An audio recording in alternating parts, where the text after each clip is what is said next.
नमस्कार। आप देख रहे हैं अल्फाज़ नगमा, जहां हम सच को शब्दों में पिरोते हैं। उसे तीरों ने नहीं, तानों ने मारा।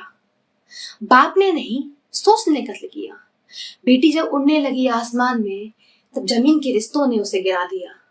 राधिका यादव, 25 साल की वो लड़की जो टेनिस कोर्ट में इतिहास लिख रही थी, जिसने खुद का स्टेडियम खड़ा किया, जिसने बच्चों को ट्रेनिंग दी, और उस स्टेडियम की नींव उसके पिता ने रखी थी।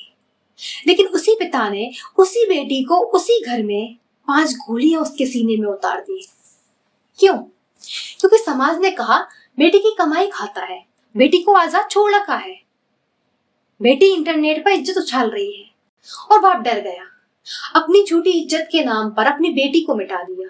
क्या कोई बाप ऐसा कर सकता है? क्या कोई बाप अपने जिगर के टुकड़े को इसलिए गोली मार सकता है क्योंकि वो कामयाब थी?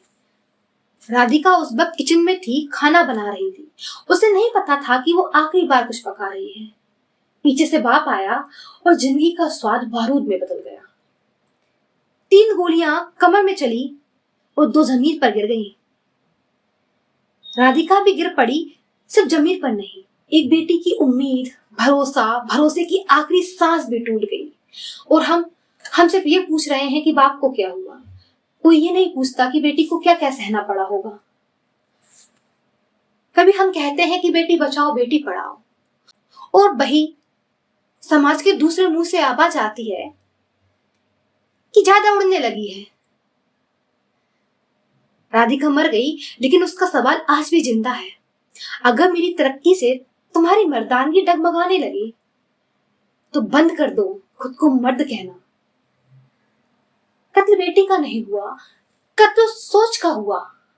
मार डाला गया उस सोच को जो आजाद थी। राधिका तो बस गई, पीछे रह गया एक सवाल, आखिर बेटियों की उड़ान से समाज को इतना डर क्यों लगता है? अगर अल्फाज दिल तक पहुंचे हों तो लाइक कीजिए, कमेंट में अपनी राय लिखिए, शेयर कीजिए ताकि आवाज दूर तक जाए।